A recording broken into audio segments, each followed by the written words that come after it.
Just One Day by Gail Forman. Just One Day is about a young girl, Allison Healy, who is on a European tour with her best friend where she meets Willem. Willem and Allison are complete polar opposites. Willem is a laid-back, kind of go-with-the-flow guy, and Allison is a girl who does not change her schedule or go on any spontaneous trips. So naturally, when Willem asks her to go on a trip with him to Paris, she is hesitant at first but soon agrees. These two spend one incredible day together in Paris, but before she knows it, Allison wakes up and she is left by Willem. Allison is forced to go back to New York for college heartbroken. Will fate bring these two back together, or will that wonderful day be just another day in Allison's life? A little bit about Allison Healy. Allison does not want to change her schedule. After William leaves her all alone, heartbroken, in Paris, when Allison gets back to the U.S., she is quiet, she is a little depressed, and she doesn't really allow people to get to know her. In the first part of this book, Allison's best friend is Melanie. But towards the second part of the book, they kind of lose contact and they don't really talk that much. Soon after, though, Allison meets a guy named Dee and they soon become best friends. Allison goes to school in New York. She has a massive collection of vintage alarm clocks. And Allison is obsessed with Shakespeare.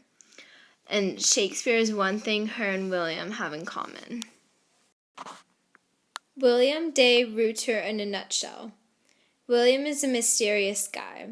He loves to travel, and one of his favorite places to go is Paris.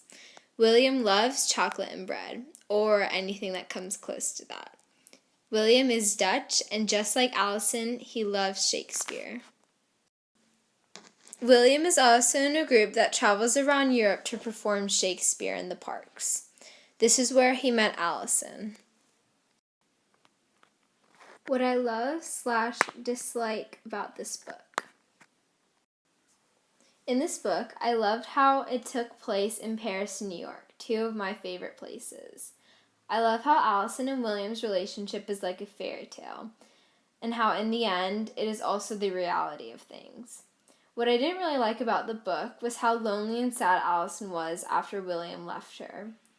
I do get that after something like that happens, people do get sad, but for about 12 chapters in the book, she was moping and didn't really do much about the situation. So it was a little boring. Even in the beginning, Allison was always declining Melanie's offers to go explore Europe at night. She always would use excuses like, oh, I'm tired, or I don't really feel like it. That kind of made her personality a little boring, and just for me, I like a personality where the character's outgoing. That kind of made the book drag on a little bit.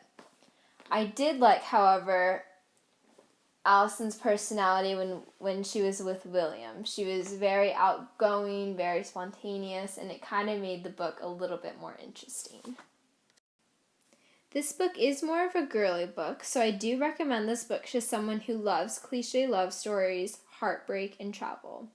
Although this book drags on in some parts, it is a truly interesting love story.